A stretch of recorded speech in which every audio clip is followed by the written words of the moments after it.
Well. Good evening, soul butterflies. I trust you're having a great Wednesday evening. You are listening to Somafusion Radio with your host, Katie Kamara, on the Global Enlightenment Radio Network, coming to you live from Washington, D.C. We are broadcasting to you live worldwide this fine evening on Facebook Live, soma-fusion.com, YouTube, and the official Global Enlightenment Radio Network.com website. And also iHeart, Spotify, SoundCloud, and iTunes, and TuneIn, and many more. For those who do not know who I am or what I do outside this radio show, I am an Australian native who writes and continues to reach a worldwide audience as I continue groundbreaking research and in alternative metaphysical science, though thought and research, journalism, public speaking, illustration, and soulful emotional therapy.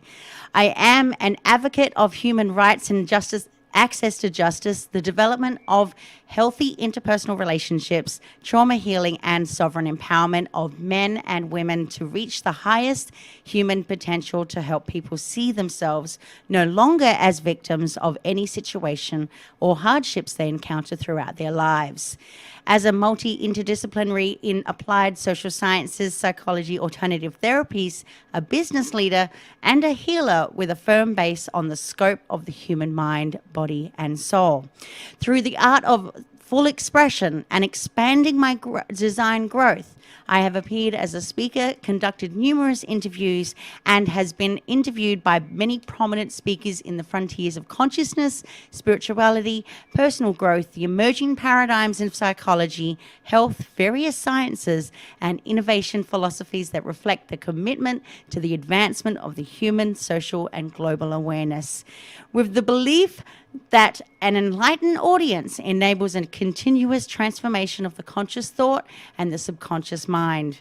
I've observed that through my finally choosing my path that directs myself in assisting others with their dynamic psychological and holistic needs and concerns. I am spiritually inclined with various gifts and guided by my highly empathetic abilities. I have taken root and have grown from a child to a woman to a mother for those in need of guidance, motivation, inspiration, and healing for humankind. But tonight is a special night on Soma Fusion Radio. 1 year to this day, I actually started my own radio show, which is what you hear every single Wednesday night.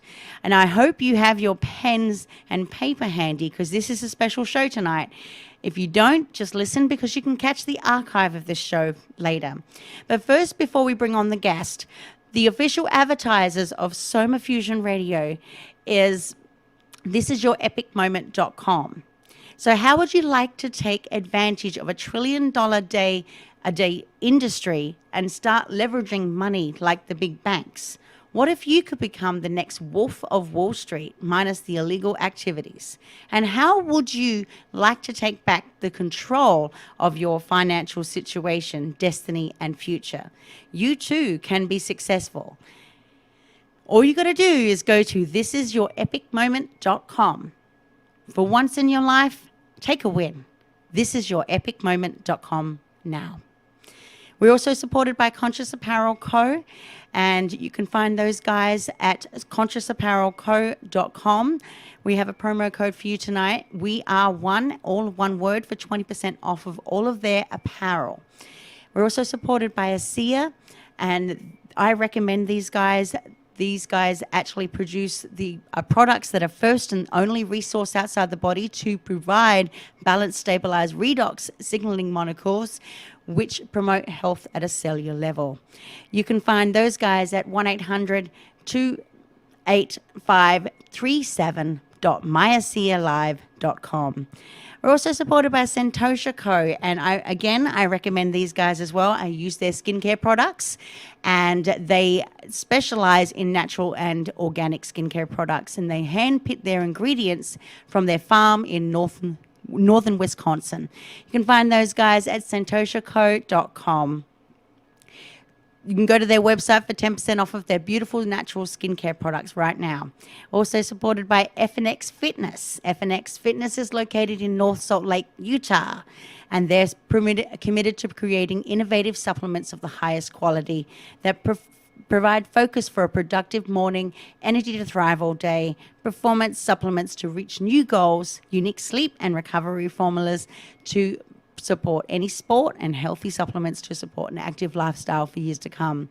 To find those guys, you can go to fnxfit.com, promo code CALLAB, CALLAB, for 25% off of all of their products as well. If you support me and my work, you can go make a donation via PayPal or at Patreon at patreon.com/somafusion. A shout out to my dear friends at PSN Radio Network, Angel Espino from Miami, Florida, World Pirate Radio Network, Jaffe Ryder in Seoul, South Korea, Vincent Eastwood, the host of the Vinnie Eastwood Show, New Zealand's #1 talk radio show, SoFlo Radio, #1 online radio network in South Florida, and the Hall of Famer, the Race Hobbs, KGR Radio Network, the voice of alternative majority. I also encourage you to join my challenges with the Soma Fusion Academy, enrich your mind and grow together with the full support of other members of the Soma Fusion Academy by actively engaging with myself and others, and be reminded that you're not alone in your journey of personal development and enrichment of your lives. For more information, you can go to Soma Fusion Academy at soma-fusion.com, or you can email me with your queries at somafusionacademy@gmail.com. Also, I'm the co-host of another radio show, Goddesses and Devils, with myself, Amanda McManus.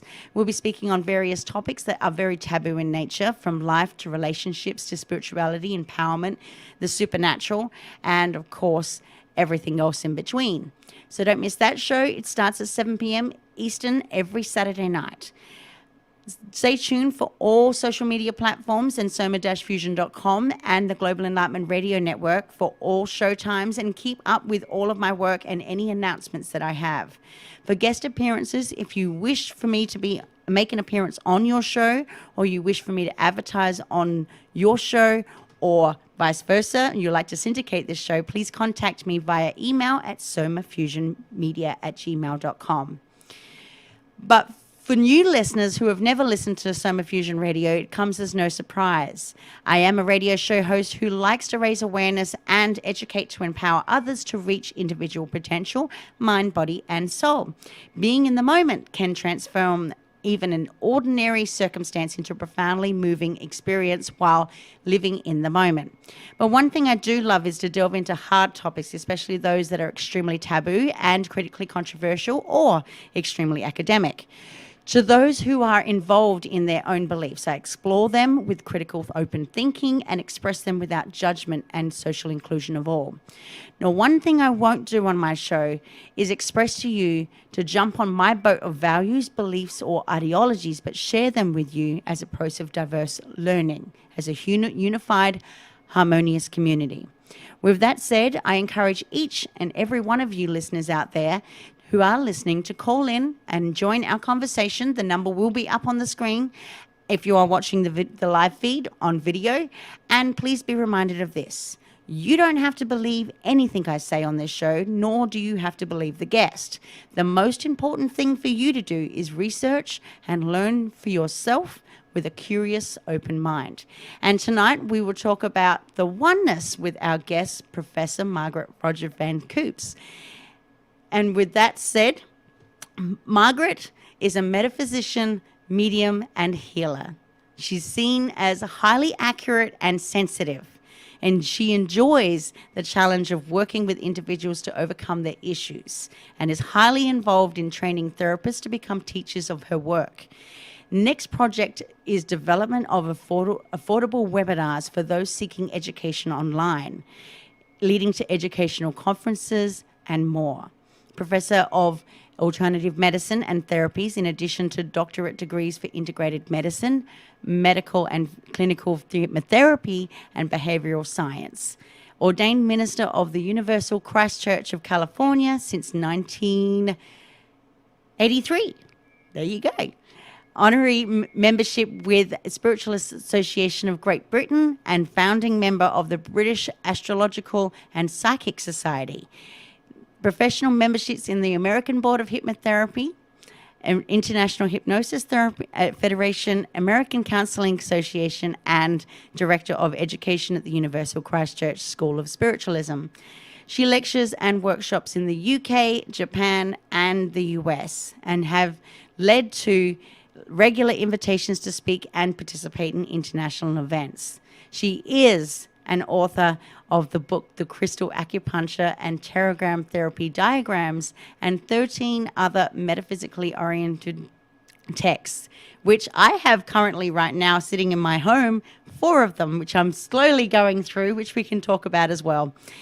Currently a Pinnacle Speaker, recognized in Continental's Who's Who, as well, an honored member of worldwide leaders in healthcare, and as a metaphysician in alternative medicine and integrated medicine. She also has some screenplays that include the Regenesis Trilogy, and I just published Regenesis, book number 1. We can talk about that as well. And I can tell you where to find it. Seeing Blind and The Survivor. She is also negotiating production of several reality TV series treatments. TV series Psychic Chit Chat has been aired weekly on many public access channels in the greater Los Angeles area and in the hometown of Lake Havasu City, Arizona. And she has also appeared on many international and American radio and TV shows. And she also has a radio show of herself called Journey into the Unknown World that can be found on webtalkradio.net. And with that said, I'm going to bring on Margaret right now. She is an esteemed guest of mine and also my teacher. So welcome, Margaret. Thank you. When you read out everything I've done, it's like, yes. Oh my goodness, you know I need what? to hide. It's too much. I am so honored. You know what? When I bring on guests onto my show, I like to mention everything that they've done, because it's not because I'm being boastful about it, and it feels, when my guests come on, they're like, why are you reading all of that? But it's because I want to know everything about you, and I think my listeners deserve to know everything about you so they can do their own research into who you are, what you do, and, learn something at the end of the day. Well, I'm all up for teaching, you know that. Oh, yes. You and me both. But yeah. I think I can't always hear you. It's like I'm missing a beat on you. Oh, okay. Can you hear me okay now? Yes, that's a bit better. Okay. Yeah, you were like in a bubble bath. Oh, wouldn't I love one right now? Anyway, going back to my show. So let's start from the beginning, Margaret. How did you were 5 years old, you went through the war, and suddenly you became a medium. How did that happen? Well, I really started before I was born, but as you picked up there, it didn't happen. It was already happening as I grew up. Mm-hmm. I was seeing a little blue alien when I was 2, 3. I had 2 bombs explode. You can read that in the book, my journey into the oneness. But when my dad came back, like so many majors and brigadiers and so on, he was in the upper echelon of command. Mm-hmm. They used to have regimental meetings, and Mum was a cripple, so she couldn't always go to the meetings. So Dad took me, and I just was picked up, put on lax, saw their horrible colours go to pearlescent colours, red, green, blue, whatever it was, and then I'd get really, really hot, and they'd get healed, and I'd jump down and run along and play, and then someone else would pick me up. And by the time I was 7, they started to recognize who I was and honored me by all marching past and making me a member of the Suffolk Regiment. And that was really what made me know I'm here to heal. I'm here to be a nurse or a doctor or something. When I'm a child, I'm thinking like that. I used to play mummies and daddies and doctors and nurses, mm-hmm. and all my friends go to sleep while I was working on them. It was good fun. I enjoyed myself. Yeah. And so your accuracy of mediumship is quite profound, isn't it? how they say. I was just working with the Japanese last night. I had 4 people, and I was proving survival of the mothers and things like that. And the lady had lost her cats, and I was very much opening her up to awareness of her emotions because she locked herself down. So I do a lot of counseling as well, a lot of not just healing and proving survival of life after death, but I get right into the core of people so that they can recover from their shock, their fear, their pain, their trauma, whatever it is. I'm there for them, but I have to add, we are there for them because I'm a medium, so I'm channeling all the time. Mm-hmm. Oh, I agree. Yeah. I don't necessarily do that all the time. But I am very highly empathetic to people. So I can. Back in the day, I used to be. It's really bad of me actually because I used to absorb every bit of energy that around me to the point where I would go insane. Literally take on another personality. Mm-hmm. And I've a lot been of there too. Yeah, yeah. Yep. Oh, it was bad. But I mean, then again, I've learned to control that, so it doesn't affect me so much anymore. And it seems like I can be compassionate one minute and then completely be aloof the next. But that's Mm-hmm. just the way I've been able to control it. So, but going back to you, you I have come across a good friend of mine, who has heard of your work in trance. Mm-hmm. Can you tell me a Well, little bit about that? well, I used to do a lot of public work in trance because uh, I got to go back a long way in time. I'm 78 now, so when I go Yeah. back and I think about when I'm 21 and I'm doing all my sermons in the church were done in Mm-hmm. trance. And so I'd be giving all the messages as well. And I was so nervous, my knees were knocking. Because when you're 21, you don't have all the confidence in the world and you're not sure what's going to happen because you're surrendering to the oneness. And so, and I'd give all the messages, and sometimes it was so accurate and scary, like their addresses, the numbers of their houses or phones in those days, or as well as proof of survival when I was doing the messages. And that wasn't so bad because I was awake and knew what I was doing. But when I was doing the trance work, the sermons, I'd come out of it and see all these faces staring at me like this. It's like, where's the nearest hole I can sit in and die because I couldn't remember anything. So that's how deep my trance was. I was literally stepping out of my body. Sometimes there was a little blob in the room watching. But, when you come back into your body, you just kind of know you were giving messages, but you don't remember them because they're not for you. And what you're teaching Mm-hmm. is for, but of course, as I evolved, I got to a point where I could stay in the body and learn something because I said to Spirit, I'm missing out. I need to hear what you're saying to everyone else. So by the time I was about 26, they were allowing me to, work with them. So I had a lot of sharing going on with my body. And I had the same with earthbound spirits. You were talking about the negative side. Mm-hmm. Sometimes I had to be in trance to get them to go to heaven, as it were. That was the way people thought that, we got to rescue them and send them to heaven. So we did that as well. There was a lot of pioneer stuff in those days because the witch laws were still on record and you could be arrested. Yeah. Well, I'm glad the times have changed at the end of the day.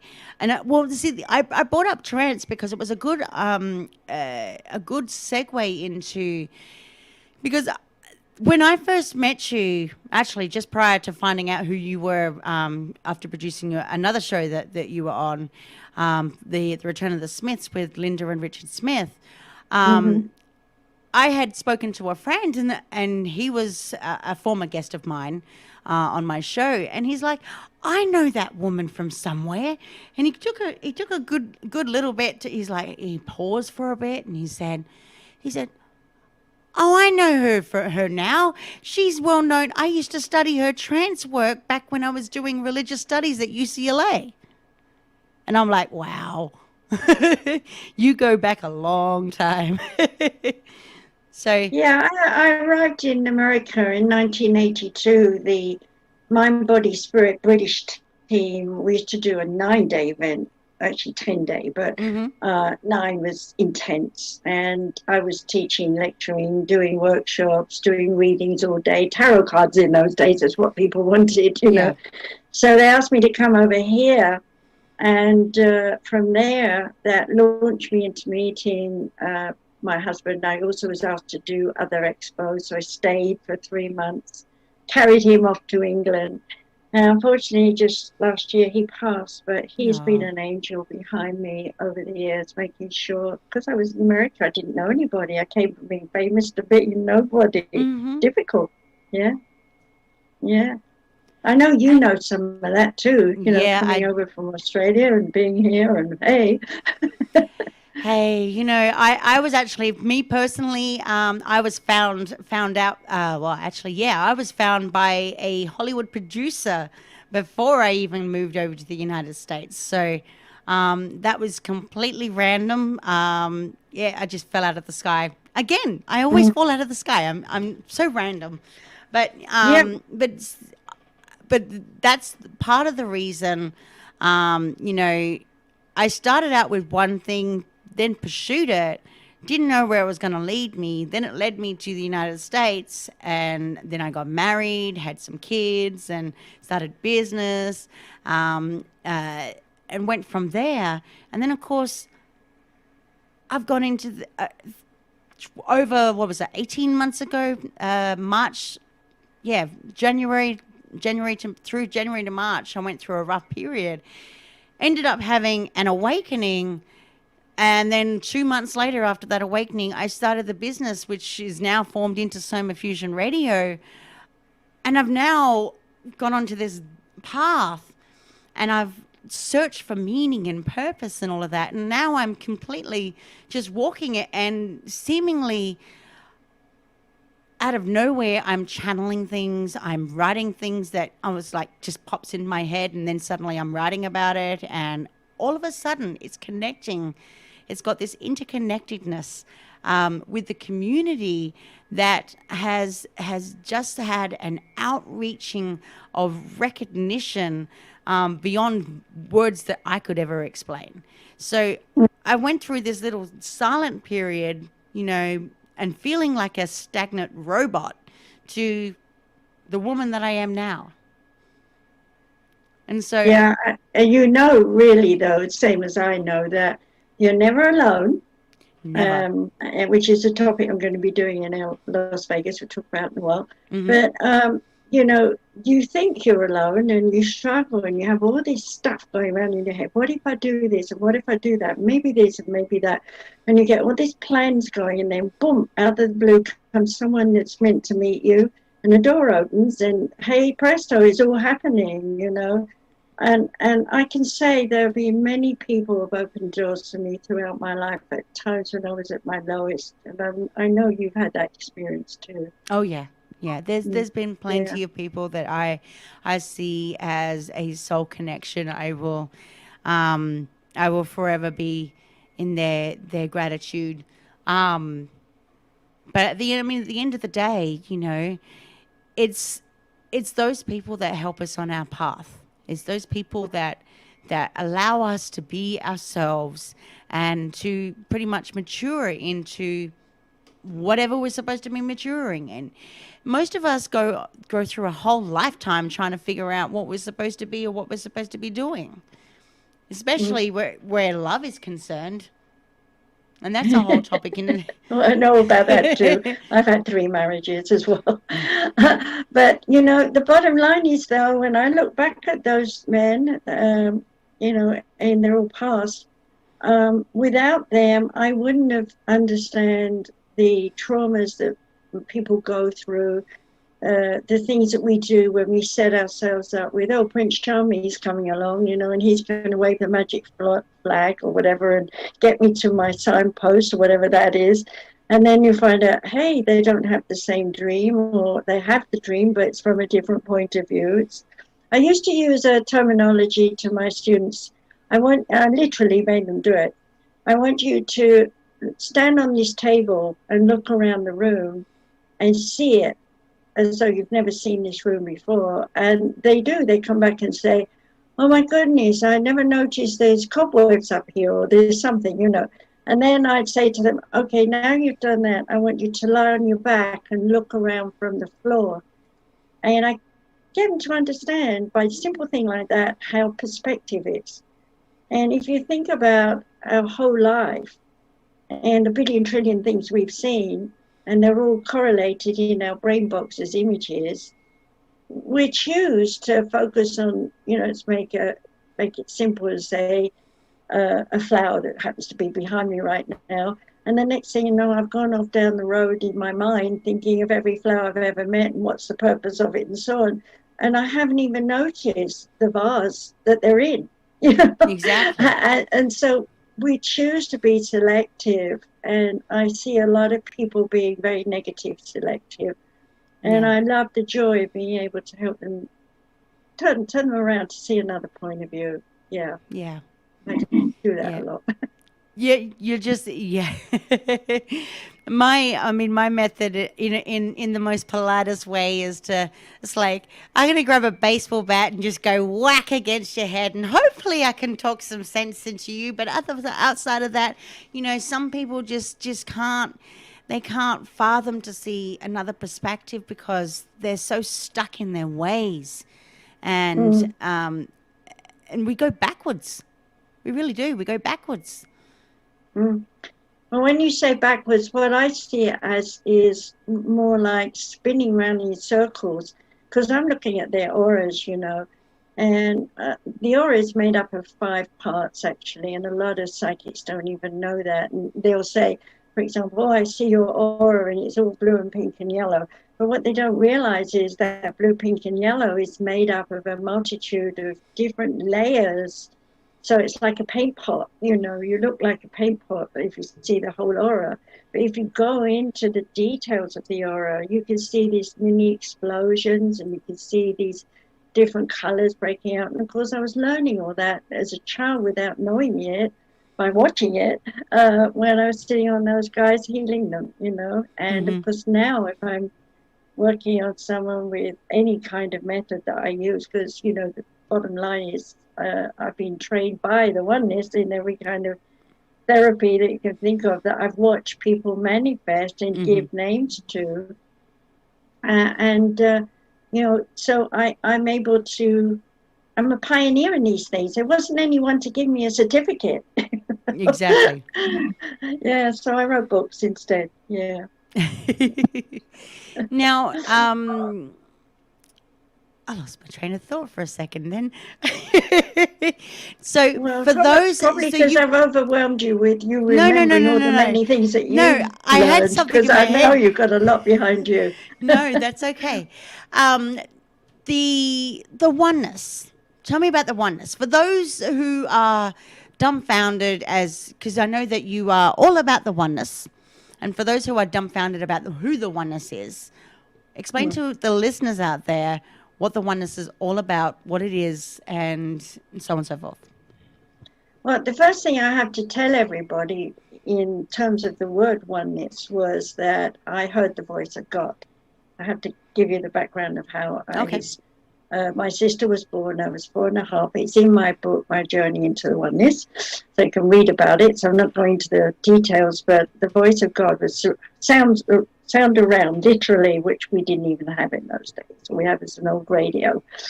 And the light went on, and I hear the voice, and it says, my child, you're a child of God. You will know great suffering, and you will help those who are suffering. And I was like, looking up, the light had come on its own. I hadn't put it on, couldn't reach the light switch. And so, of course, in my head, and I was about to run back into Mummy because I was scared, you know. Yep. But in my head, I was thinking, who is this, you know? And I heard, I am that I am, and I'm all that I am, and I am the one, and all that is the one is oneness. That's where I got it, that your age. And I didn't really understand it. But, you know, with these emotional moments when you can't explain it and it just happens, you don't forget. It's hypnotic. You remember it, you know. So as I grew up and I was giving messages to people on buses and things, and, you know, I would hear it again and again. It was repeated. So by the time I was in the Spiritual Association of Great Britain and working there as a medium and doing churches and stuff, I started to talk about it and nobody knew what it was. So I explained it as every aspect of creation is all that is, and therefore that is one. And everything is available to us. And if we allow ourselves to attune to it, we are in a state of oneness. That's how I used to teach it back then. Okay. But now I've evolved to understand that the oneness is every planet, every species, everything that we don't even know exists. And we also include that in the spirit world and the discarnate spirits and the lower planes of evolution where form is first created. It's just amazing. And when I wrote what was called The Way to Oneness originally, which became later Journey into an Unknown World, The Way to Oneness Revisited in English, it was actually the first book that went into East Berlin when the wall came down. So they sold 12,000 copies as opposed to sold the books. And I didn't even know. They didn't tell me. I just got this wonderful, nice check to put my boy through university for the first year. But that's the sidebar. But it's also the way the oneness works, you see, because I'm scratching my face and head and everything and thinking, how am I going to pay for him to go to uni, you know? And wham, that happens. So oneness gives us bits and pieces of it as we open up to receive it. And we're all on our own pathway, right? So according to what your pathway is, the bits and pieces that you need come to you at the time you're ready to receive it. Now, if you're like in a negative mode and you're saying, please help me, God, I'm ready to receive, but you're saying, and I want a book this way and I want a house this way, and, you know, that's not what the oneness is about. It's about bringing to you understanding, wisdom, insight, inspiration, openness to receive. And then at that point, out of the blue, someone turns up, just like you turned up in my life. Yeah? Exactly. Now, where would the oneness be if a person did not have faith? Then that would be in the darker side of self. And I suppose I need to go into my darker self to explain it a little. Going through 2 marriages that were abusive and alcoholic and all these things I married into, though I can't say either man was bad. It's my point of view and the way I interacted or reacted to them, expecting Prince Charming scenario to be in a certain way, to find out it wasn't. I probably contributed as much to their discord as it was to my own by not being, you know, you get antsy, you want them to be special, you try and make them be special, and the more you're trying to change them, you're actually destroying them. And I learned that the hard way. And over the years, being a minister as well, you know, I was often called out in the middle of the night to go and save someone who was in ER, drunk, and try to cut their wrists or something, you know, part of being a minister. And, you know, while I was doing all this, I'm giving of my spirit, of my soul, you know. And what I didn't know was that I was tapping into my ancestry, my DNA, and the history on my father's side was Parkinson's disease. So by the time I got to be 35, I'd manifested it. And that was when Master Chang came to me and said, made himself known and told me that he'd been the one inspiring me since childhood to pick up all the stones I could find, and began to teach me crystal acupuncture. And in 3 weeks, I went from trembling and shaking like nobody's business, this fast forward the story, to realizing that I could work on people that he brought to me who were MS, MD, Alzheimer's. And we didn't call it that then. It was just called, mental disorders. There were so many mental disorders and terrible things going on when I was a child, like lobotomies and things like that. And so, I was getting people who were volunteering to let me explore and do stuff. And I learned the hard way, particularly with a young boy, that I got his complete working on the left side, would work on the right side, would be emotional. So originally I was working on the right side to work with his intellect on the left side, and I got that side to be completely normal.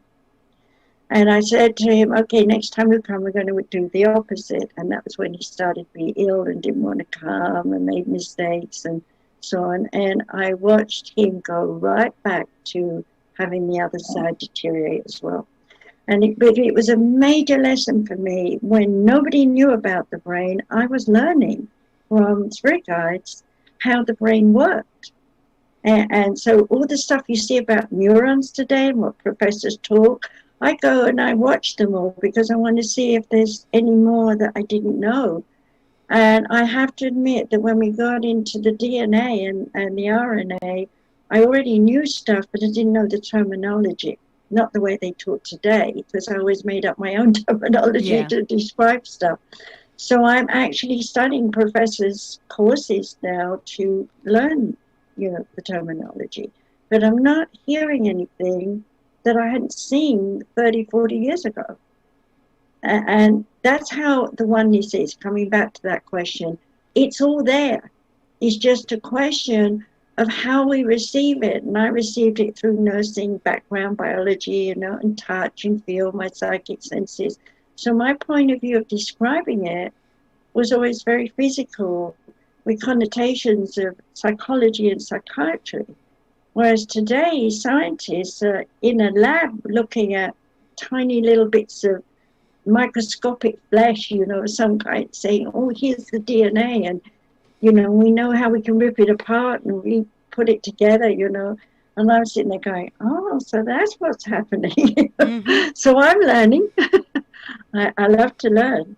I think we should learn until the day we die. Well, maybe. Well, I wholeheartedly agree to that. In fact, maybe you and I should swap notes, because once upon a time, recently in the last 12 months, I was actually studying neuroanatomy and neuroscience. So I'll put that one out for you too. Yes, talk a bit about it, because people don't know. Oh, I could do a whole show on it. Right now, I'm actually focusing on quantum entanglement, so I could do a whole show on all of that. But I don't want to get too scientific, because you know what I'm finding right now, a lot of the scientists that are in the science community are now wishy-washing, going from science to metaphysics to they want to use logic, but they can't use logic, and so they're bouncing back and forth. Even Einstein was logic, but he still had a metaphysical ideology. Yes, he did. And I just had a chiropractic manipulation today. I always do that. I really want to say to people, chiropractic manipulation is not about I'm in pain and I'm waiting till I'm in agony. You have to have your body realigned once a month, because every time you reach out, touch something, do something, you're running cellular neuromuscular memory. And, my common one I always teach is put your hand up in 5 years old. Please, miss, I want to go to potty. Please, miss, and miss isn't taking any notice. And you're getting more and more stressed and more until you're like, I'll take this one, I'll do this one. And then, let's say you're in the kitchen, you're 45 and you're getting dinner for the kids, and all of a sudden you put your hand up to get the beans or whatever it is out the closet. And the next thing you know, I gotta go to the bathroom real quick, and you don't realize you're running a memory of some kind of stress. So, you have to stop and think, what is the stress? I'm trying to do too much all of a sudden. And the baby self comes up and hits you in the face and says, stop, have a rest, go potty. And so, I'm very interested in cellular neuromuscular memory. I do a lot of that with the crystal acupuncture and all the other therapies I have. Yeah. Now, that's very similar to psychosomatic therapy as well. But that psychosomatic therapy, in essence, is done one through coaching to go back to the oneness and through massage. And tapping too. I was tapping. When reflexology was taught to me by Spirit, it was my pull and push energy. That's what I called it, because I didn't have a name. One of my students went over to India and she came back and she said, I have a name for you. So I learned from one of my students that there was a name for it. And so, yeah, when this gives you things, they don't define or limit it. It's like I had some women who were mixing sound with energy, and I gave them the word marconics, and I said, when this gave it to me, I never even used it, even though I was doing the work. I just thought, that's interesting, and I never ever added it to my list because I'd invented the words from one list. But I had a reason to look the other day. I think I told you about it, and there it was, and they're teaching it. And I went, wow. That's what it's about. Oneness will give us, and it's up to us to formulate it in a way that we embrace it, work on ourselves, and then share it with the people who come to us who want to learn. And so they become teachers of how we share it and teach it, and we may name it something entirely different. So there's a variation on a theme on every therapy, and that's why I want a university of integrating alternative medicine. And going back to my chiropractor, who was moving me and telling me I'm double jointed and all the rest of it, and he's never seen anyone so fit and ability-wise, movements for my age. And then he said, out of his mouth to me, all doctors and nurses should be made to go to a university and study alternative medicine, because he's an acupuncturist as well, and all these alternative therapies, so that they know you don't have to cut someone open to stop an illness, And I looked at him, and he's like your age, and I said, thank you for saying that. I think I needed to hear that. It encourages me to even more to think about this, and I'm really bent on teaching now online, as you know, and working with you. We've got easypeasysolutions.com we're working on, right? Yes. But, we need a physical building. We need some billionaire who's been through the roller coaster, who knows all about these things, who can understand that these kids in the future with the extra DNA, they're not going to want to cut people open. They're going to use sound technology. It's already happening. Magnets. People have been doing this for the last 40 years that I've seen. And it's now become equipment. When you go to an expo, there's these people coming in with these boxes and these knobs and things, and they're tuning the sounds, and they're putting stickers on people, and people are going, oh yeah, my pain's gone. Hey, it's going to go way further than that. I'll be long dead by then. But at least I've opened a door, and I'm hoping that we'll find people who come together and help us build that university. Exactly. Get it happen. It will happen. And in fact, I have also set up easypeasysolutions.org to accept donations from people who do want to help us set up that physical building as well. Did you really? Thank Yes, you I so did. much. I've got to admit, I've been so busy with all the radio shows I've been on lately. Oh, no. In fact, for the listeners, it's good fun. I love talking this way to people. I'm grateful for that. Yeah. And for the listeners that don't know, Margaret and I actually work with each other. We are currently building up Easy Peasy Solutions, or an e-learning platform for all of you through the Samaras Education Centre, the Universal Christchurch, and the Easy Peasy Solutions. So we do have easypeasysolutions.org up. It's not completely finished yet, but you can certainly go over there and check it out. And the other two websites are currently being built. So have a little patience, and we'll get that all up and running for everybody. So that, but for now, you can email us. What's the best email for people to show their interest? Well, if they're wanting to ask a serious question, like I told you, I had a call email me from someone who's got an autistic child, and yeah, I worked with those way back in my 20s. So I know a lot about the brain, as I said, and I can help there. So write to Professor Margaret, RVC. But if they don't pitch me, please. Everybody in the moon is pitching me their gimmicks and gadgets and things. So only legitimate questions. Legitimate questions, or if you want to study, to Professor Margaret, rvc@gmail.com. And I may even, because that's getting swamped too, so I might even create a new one after a while.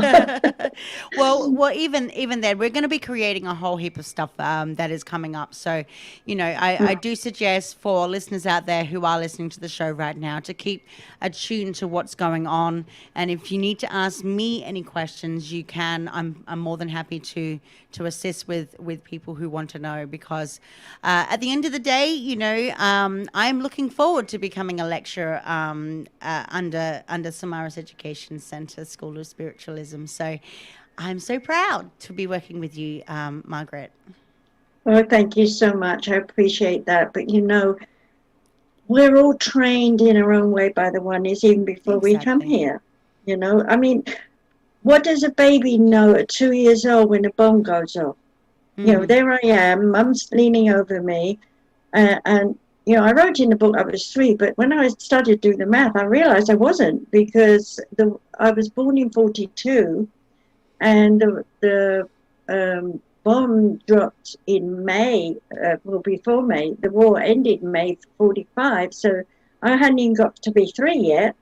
And I remember standing there, right in the corner where Mum put me, and her bending over me to protect me in front door, only place where there wasn't flying glass, And there was Archangel Haniel. I didn't know his name. I didn't know what an archangel was, but it's embellished in my brain box like this. And he was as big as the ceiling as far as I was concerned. He was enormous with wings. And today he's now taking over the next 3,200 or so. It all depends on how we evolve, how long he'll be leading the way with the other archangels. And he was protecting me, because that bomb dropped across the street, and that was the second one. When I was born, the first one dropped across the street. A lot of people died that I could live, and I knew that. I knew that by the time I was 5 or 6, I knew I'd survived the war, because I had a journey to make, and it was to heal people. That's where I talked about it at 5 years old. Yeah. And you know what's really funny is that when you mentioned Haniel, I got recently mentioned Raziel.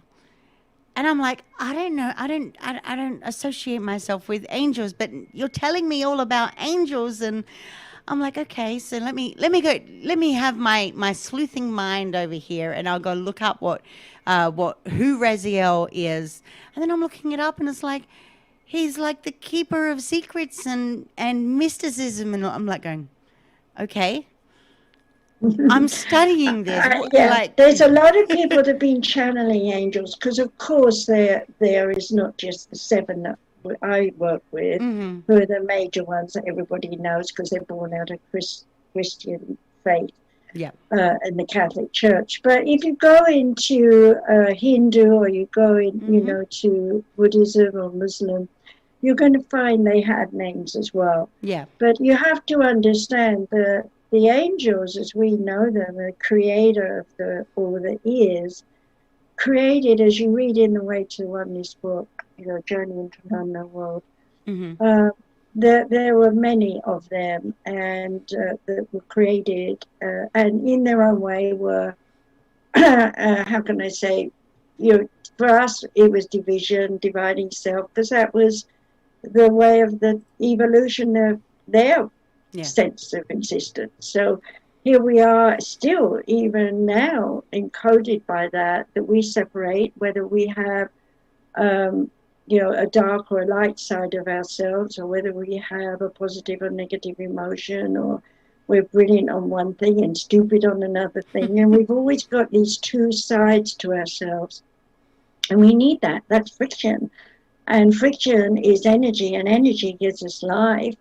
And life, when you think about our body, is biochemical. We are nothing but gas, liquid, and solids. Mm-hmm. And this is the same. And when we think about aliens, and, as I mentioned before, which we're going to do at the Ph.D. events, the Biomed, what did you call it? Biomed Expo, is that it? The Biomed Expo 5D. A lot of people remember it as 5D. It's happening October 21st through 23. Some are coming in on Zoom, and some are going to be there. I'm physically going to be there as a keynote speaker. They can find out about that. I'm sure you'll tell them in a bit. But going back on what I was saying is that, even the aliens, they have the light and dark side. They have biogenetic engineering gone on with them. And when you publish Regenesis, the novel that I've had since I was 25 in my head and 35 wrote it, and book 2 and 3 is, book 2 is still just tapping away like a mad woman. I've got to go back and redo that. And I know now, because why I didn't ever finish it was because I didn't understand what I understand today about the evolution of the oneness and the journeys that the aliens have had in evolving to where they're at, which is way beyond where we're at, and how we are even now biogenetically engineering babies in the womb. We can go in surgeries and make sure a girl comes out instead of a boy or something, and we've got people all over the world admitting they've been abducted, as they call it, but I don't see it as abducted. I was tested, yes, and I had the fear and all these things, but it was to find out if I was emotionally and mentally strong enough to become a teacher of the new species that they were making, which is a mixture of them and us. Mm-hmm. And I have a daughter now on another planet who's had 3 kids, and they're my eggs. That's what they told me recently. It's like, oh my goodness, so we're interbred, and that's another thing that we have to realize. We're interbred, from species long gone.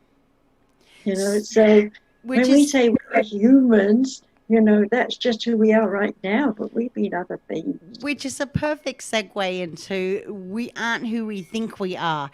And for the caller that called in just before, sorry we missed you, but please call back in. Our live call-in number is 929-436-2866 with the meeting ID prompt is 522-657-2748. So if you are still listening, please call back in if you have questions for Professor Margaret, and we'll be happy to take your call. With that said, tell me a little bit more about the confusion that goes on with the fact that there are other species out there, because a lot of people will just think, okay, sci-fi films, aliens, no, this doesn't really exist. But yet we're now in modern times where it's now becoming more prominent than ever. Well, for example, in Regenesis, the book that, we've got, what we've got is a species who thinks that their power is stronger. I'm not going to give away the whole story or anything. No. But they're telepathic, and they've come to move our planet over because they need a colder atmosphere. Mm-hmm. They're not used to the vibration of our Earth. And in their opinion, it's worth the sacrifice of humans, but they're not, they're sorting them out. They want to know which ones the good ones and which ones are the bad ones, as it were. And this is very early in the story. I mean, there's so much more to come. I've got a feeling it'll end up being 5 or 6 books when I finally get to it. But, when I was writing it, I was where I was at in those days. You don't remember 25 and dreaming the same dream all night long. You don't forget it. But that's what they were doing. They were giving it to me. But the thing that I really understand from this story is that we came here, not as us looking like this now, we came here with the idea of taking over this planet and evolving it, and, lost our way, made mistakes, and corrected things. And when you think about the size of prehistoric animals that were populated here that we think were, horrendous, when you think of a giant person who's not really a person, but another animalistic kind of intelligent being that was here who could move stuff, our mind blown away. But the ultimate thing is it's relative to your size, your shape, the size of your brain, how you use it, that we know of now. But I've seen back in time species who are so far advanced that they don't even need a body anymore, but they can create one like a spirit body and appear to me if I need to talk to them as a human. But I know they were never human, never ever. So in the same way, if you think about angels, they were never human, but they look like us. So we can, when you see a devil turns up with horns and blaring stuff on the TV and is in some movie, where do you think the artist got the idea to draw that? Anything you can think of, it has existed. And everything that has existed has had a light side and a dark side, because that's growth, that's friction. Exactly. And it doesn't mean they were bad in those days relative to their perceptions, So we can't judge them. And that's why Jesus told us, judge not, lest you be judged. And when Buddha went out and saw the monks, and sat with them, and they're all rationalizing what oneness is, and he ends up driving himself crazy and sitting under the banyan tree. He told me, when he was telling me all this, he said, I just got to the point where I just said, it doesn't matter, I give up. And in that moment he gave up, he realized unity was a balance of mind and heart. And so he went home and taught that. Thanks to him, we have Buddhism. That's long before Jesus. Yeah, and I think the confusion with a lot of that is we just, and that's part of the reason why I studied a lot in quantum entanglement, because I did realize that a lot of people were interconnected, not just people, but everything that was around us. And, there's always a common phrase that is used, in order to see the light, you must see the dark. So, when talking about angels and aliens and spirits and devils and God knows what else is out there, a lot of us tend to use the typology in order to circumnavigate what we think it should be. But really, it's all the same thing. I remember, the story of the elephant and the mouse. Oh, yeah. Well, I remember something like that vaguely going on in my dreamy kind of state when I was somewhere around, I was going up to big school, so I was probably 9, pushing 10, around that age. And I had this thing in my room, and it was like 100 snakes with lots of eyes looking at me, and I was petrified. And as I was looking at this thing and sort of like this frozen in my bed, because I had my eyes open, but I was dreaming it. So I was in a sort of trance-like state, like hypnotic. And all of a sudden, I saw this little thing like a porcupine, but I didn't know what a porcupine was.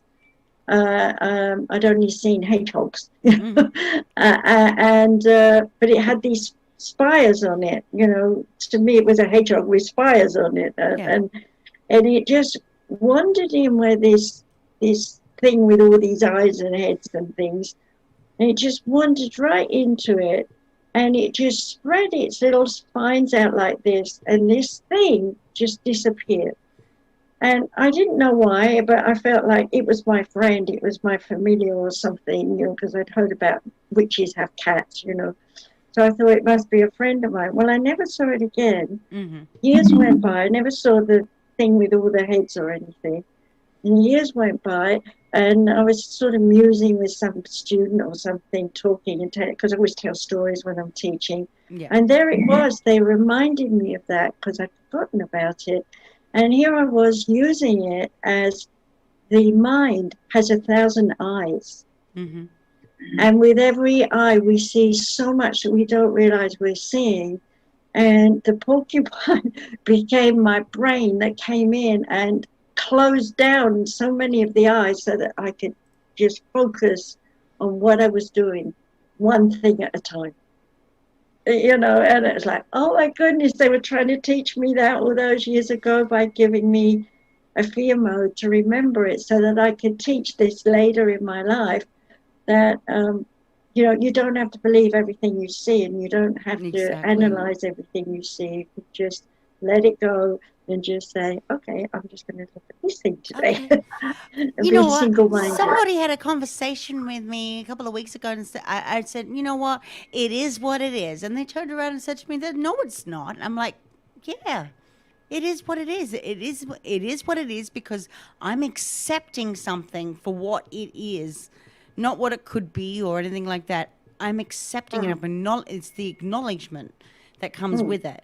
And it's allowed me to see beyond the scope of, okay, I see a hill, it's grassy, and the sun's coming up, but I want to see the sun. But most people can't see the sun because they don't know how to walk up the hill and go over the hill in order to stand on that peak and see the sun. That's a good analogy. Well done. Oh, thanks. That came out of nowhere. But anyway, but yeah, no, it's like saying the grass is greener on the other side. Well, how do you get to the other side? You got to put the effort. You got to put the effort in. Yeah. You'll never get anywhere if you don't put any effort in. Do you know what though? When we're in misery and pain and suffering, we sit there and wallow in self-pity.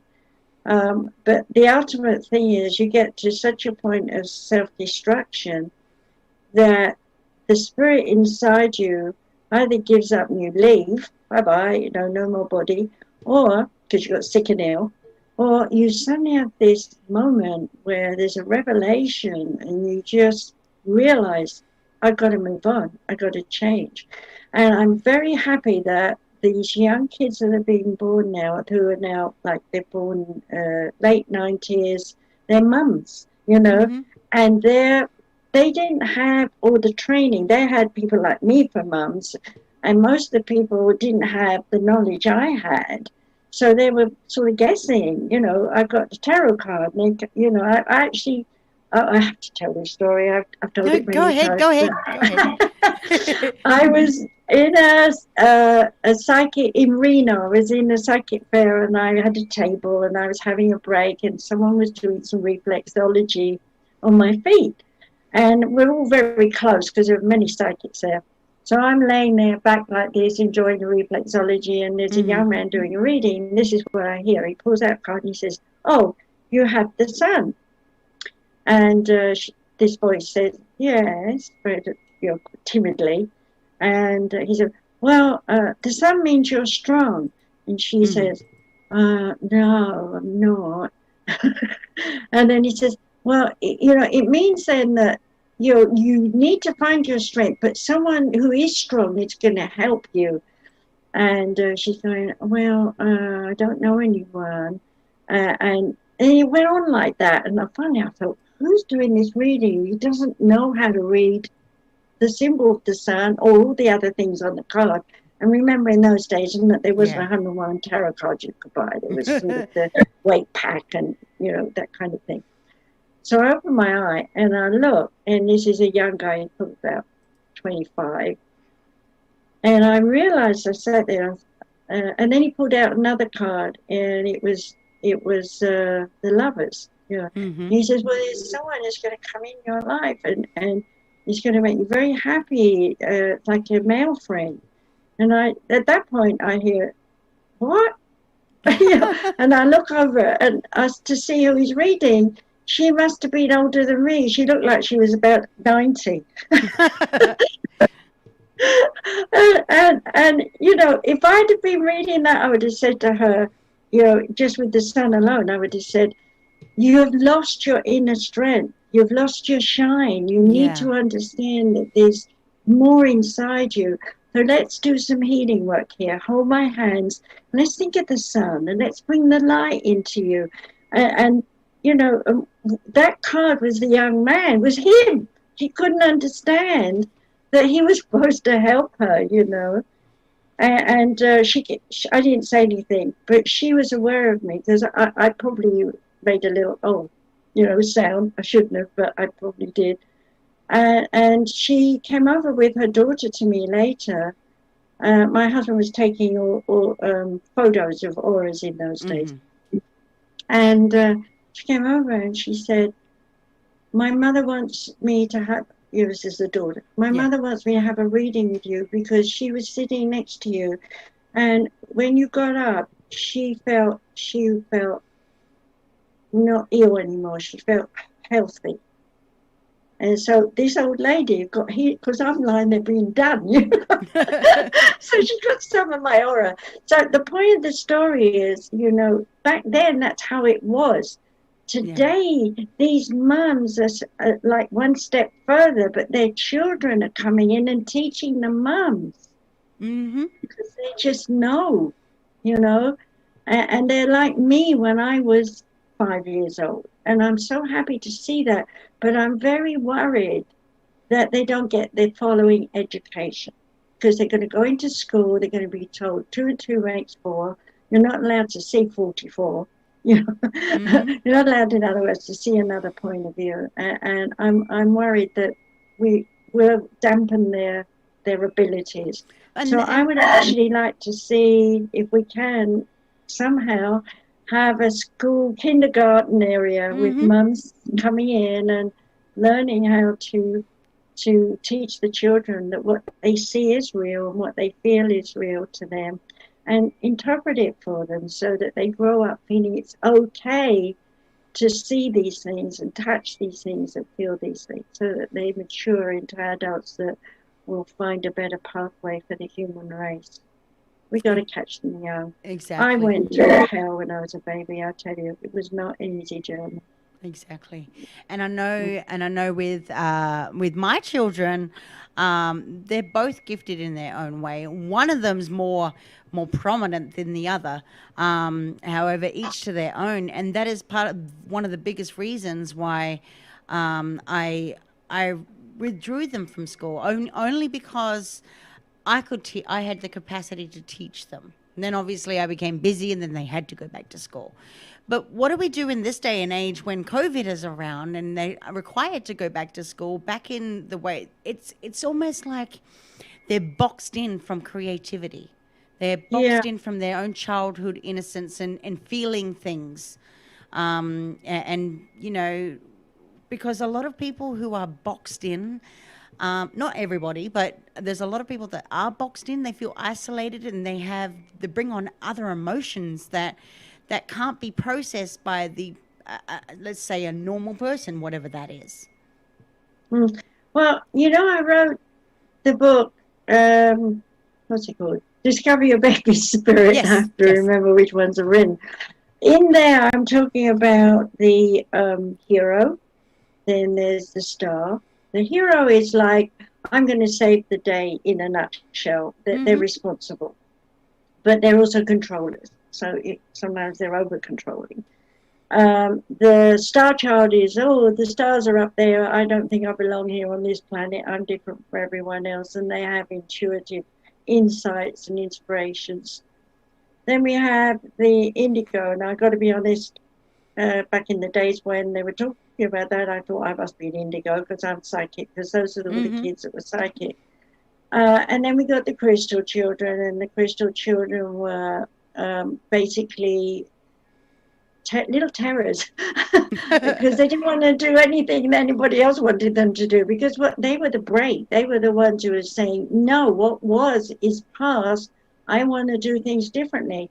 And if I'm not allowed to do things differently, I'm bouncing off the walls because I'm tied, I'm restricted, I'm limited. So they were very important for parents to understand. You can't control the instinct, the intuition, and the expressive creative side of a child. And so then, I went on to the liquid crystal children that are being born now, and they're, basically so far advanced from all the other four that they need the other four to ground them. So as they all mature and they intermarry with their skills and talents, we got a new generation of human species.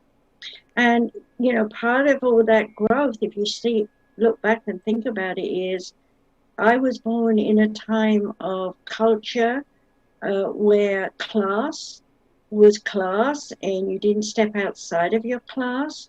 And it was believed that those were the elite, ruled them, right? And those who were not so clever, they ran the factories. Then we got I did a whole show on this.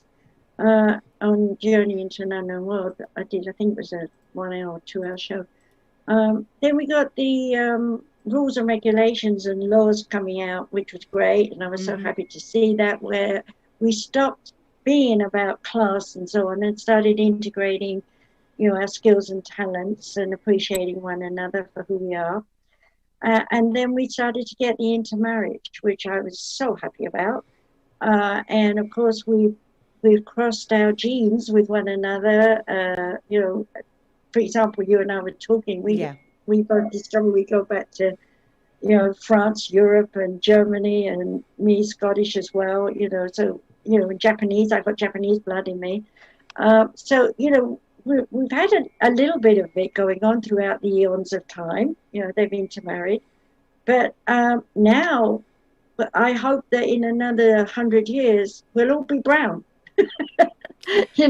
What does it matter what color we are? And I did a whole show on that, because it's not what color we are, it's what's inside. And these kids that are coming in now, they know that. And they don't see the outside. They see the person within. And that's how I was born. I saw the person within. And I've cried buckets for the world. I'm lost.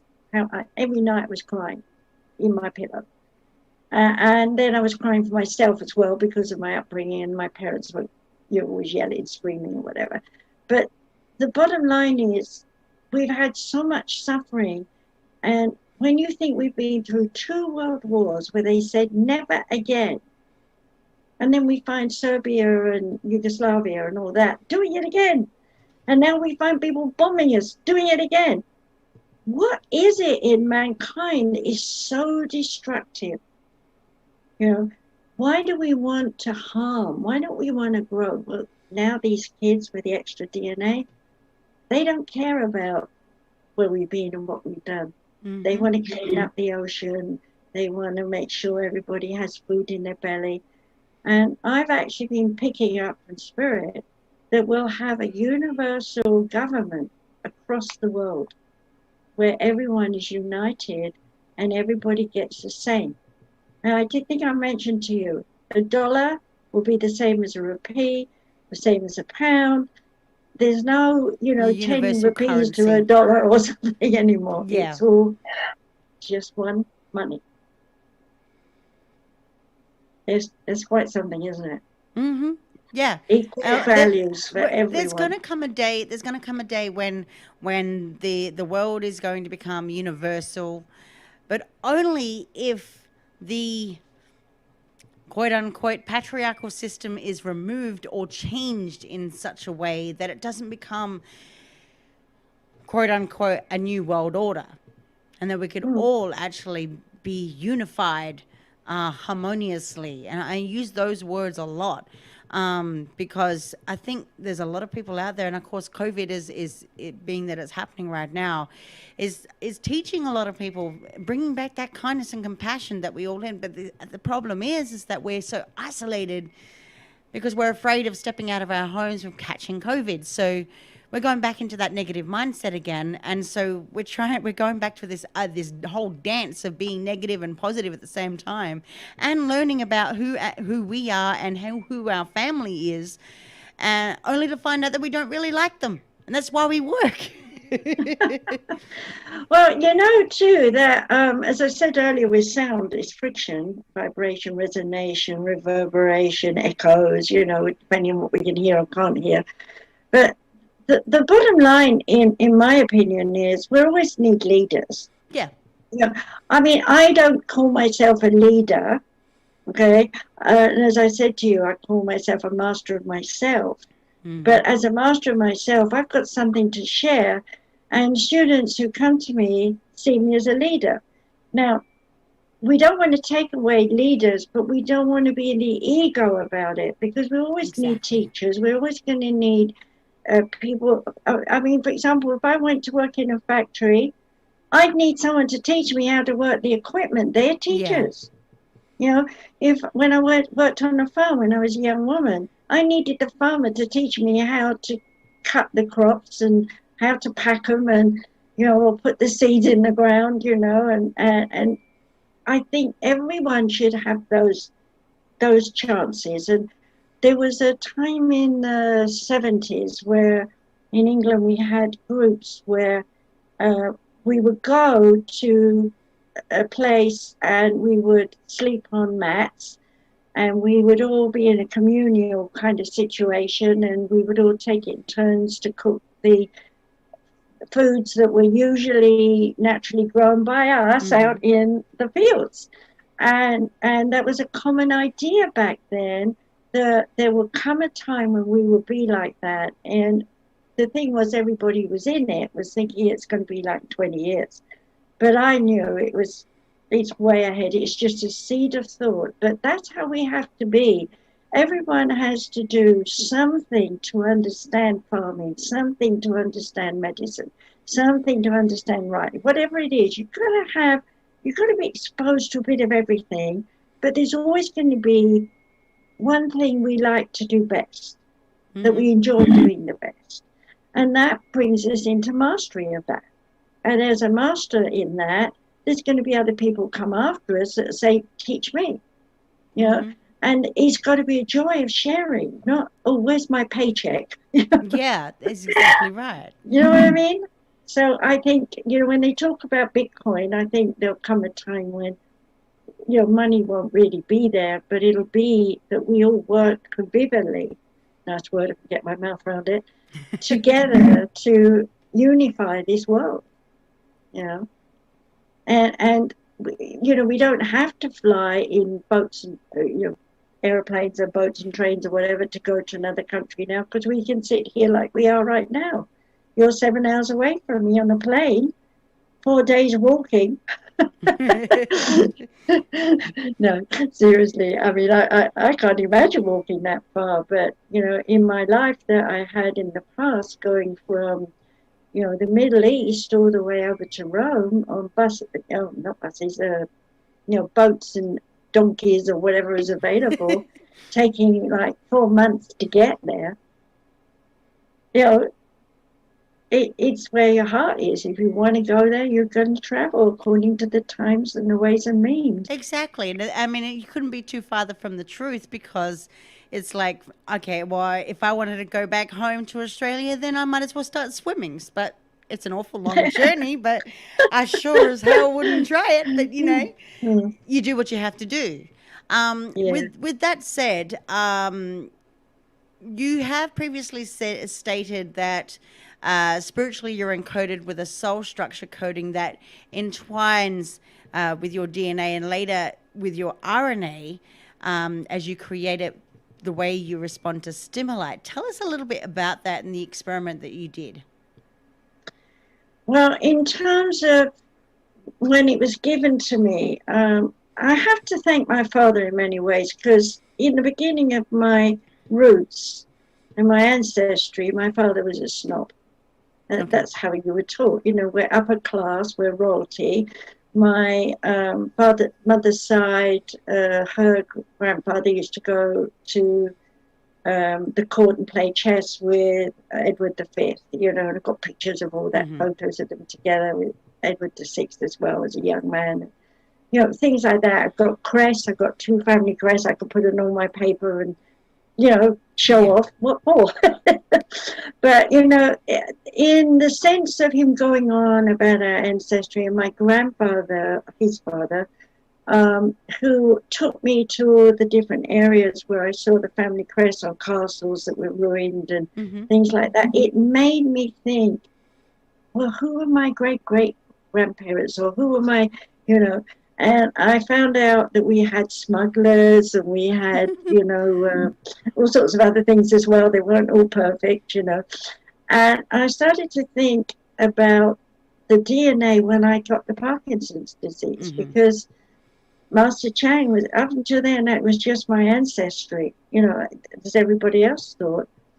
But when he started teaching me that I'm a little bit of all my forefathers, as he put it in the beginning, and that I could tap into my forefathers as a psychic, as a medium, and talk to them again, it was like, really? How would I know they're really my ancestors? Because I don't know them. And then they tell me, well, of course you knew them, because while they were embodiment, you were up there watching them, living their life, preparing their lives, and so on. So the result today is Donald Trump, the enigma of society. Yeah. And so when Spirit said they wanted me to write that, I'm like, what? Because I'm not politically minded, as much as I want the world to change and have the good politicians that can make it good for the kids later, I'm not choosing. I do what I have to do as an American, but I'm not judging anyone. Whoever's meant to be there will be there, but the thing was, when they asked me to do that, I was like, no, I don't want to write about politics. I said, it's not. So short version of it was, I had to go back to the 1700s for his ancestors. And you can, when you read that book, you can see, you said about the soul coding, so I'm mentioning it, you can see it explained through his ancestors, how they entwined and how the RNA, which is the lifestyles they live, was passed on through the genetic engineering of history of being implanted into the muscles and the bones and so on. So when mum births the child comes out with that history from the ancestors. So, we can pull up anyone if we wanted to, if we're psychic, meditate, relax. So you could go into the halls of learning in the spirit world and see your ancestors, which I did for some of them. And it was interesting because the particular one that I was looking at was my great 5 generations back grandmother. And she was, nobody told me about her, but she was badly treated, so she became a nun. And this is a time of the dark side, when they were burning witches. And she showed me they used to sew, the nuns would sew the great big tapestries that they used to hang on the walls. And that explained to me why I was so into embroidery when I was young. I just had a hoop and I used to want to just sew and sew and sew. And I finally realized that she has a strong influence on me over my life in the creative side of me. And her great-great-great-grandchild, my grandma, because another thing is they were both Pogsons and they married second cousins, so they married. So they brought the family genes together again, which is something they used to do like in history. And she taught me how to crochet and knit and darn socks and all that kind of thing. And she used to say to me, I learned this from my mother, and my mother learned it from her mother.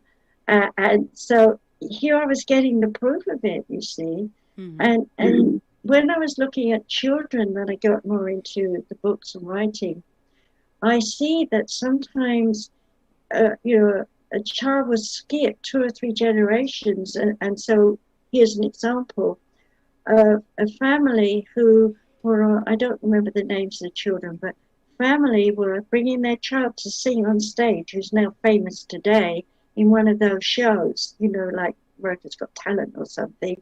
And they're both sitting there saying, we can't sing a tune. We've got nobody in our family. Nobody's ever sung anything. And this kid comes on and sings like she's 25 and she's 10 or something. Yeah. And I thought, okay, she's a liquid crystal child. And I'm sitting there and all of a sudden I'm hearing the parents saying this. And I'm hearing from spirit, yes, but her auntie, who they don't know because they didn't get their family separated, was an opera singer. And I wished I could tell that kid where she got the gene from. Yeah. So, opera was the in thing back in those times. Yeah. It's very, very interesting. And it's almost like we're living past lives. We're living parts of the forefathers. It's in us. And if we want to pick it up and run with it, then we can, I had a Japanese girl that came to me. She is the head, I don't know her name, and I'll probably naming her just by describing her, but she is the head violinist of the Japanese orchestra. Mm-hmm. Yeah. And she came to me on the QT because she didn't want to do it. She hated playing. But her parents had forced her to study from practically birth, so she was brilliant. But she wanted to do something physical, like run and do gymnastics and art and paint, and she didn't want to play the violin anymore. And so I looked at her and I said, you're attuning to your ancestors on the other side of your family, and there's no reason why you can't paint and draw. But I can't take time off. We're on tour. We're doing this. We're doing that. And I said, if you want to have a break, you have a break because you've got a stand-in, and your stand-in would love to have an opportunity to play. Mm-hmm. So, but she was getting more and more depressed, so she wouldn't have been able to play anyway. So either way, her stand-in would have taken over. So I was able to work with her and help her to understand that she could have both the joy of playing and be artistic. And so when she was going on tour, she painted that she was going about. She did stay number one. But you see, people don't realize they can do all. They think they have to do one or the other. That's exactly right. And I think a lot of that is connected to the fact that most of us are being taught in the classroom. We can be a police officer, we can be a fireman, but they're restricted to those careers. I don't know how many times we see kids growing up and they've all got the same occupations. They really do. It's like they want to be a famous something. They're going to be famous. It doesn't matter what it is. It's a famous forager or a famous nurse. It doesn't matter what it is. Exactly what they're saying is, I want to be known. I want to be seen, and I want to do something that is useful to the world. Well, if parents come along and train a child because you've got to follow in the footsteps of the ancestors, their wings are clipped. Mm-hmm. For my generation, I saw many people restricted and limited until they're in their 40s, 50s. And then they'd come and say, I want to learn and study and so on in my particular field. But I also saw many other people, like I remember one woman particularly who was crying because she was working in an office and she found the calling within her to want to go and learn the piano. And so she had on the QT learned that on the quiet. And she got enough under her wing to be able to teach 5 to 10-year-olds. She wasn't a concerto pianist or anything. Yeah. And she said, I want to teach this, but I don't have a degree. I don't have this. I don't have that. And I just looked at her and I said, do you enjoy teaching? She said, yes. I said, do you enjoy music? She said, yes. I said, then the children will enjoy you sharing what you know. Well, I didn't see her for a while, and I assumed she would have done something, but I didn't follow through. And one day, this is years ago. I mean, I'm digging up memories here. I'm still living in England, and I get invited to go to a concert. And I don't even know what, I thought it was a ballet class or something, one of those kind of things with the kids playing. When I got there, it was kids who were playing pianos and orchestras and stuff. And this woman came out and she got her baton and she was like, okay. And they start playing. And it's the woman that I'd seen all these years ago who wanted to do music. She learned how to bring the kids together with their talents and make an orchestra.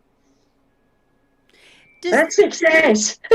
Yeah, exactly. And I think just as an example, I have my two boys here. One decided at the age of four, I think it was four or five. I've forgotten now, but God, my kids are growing up so fast.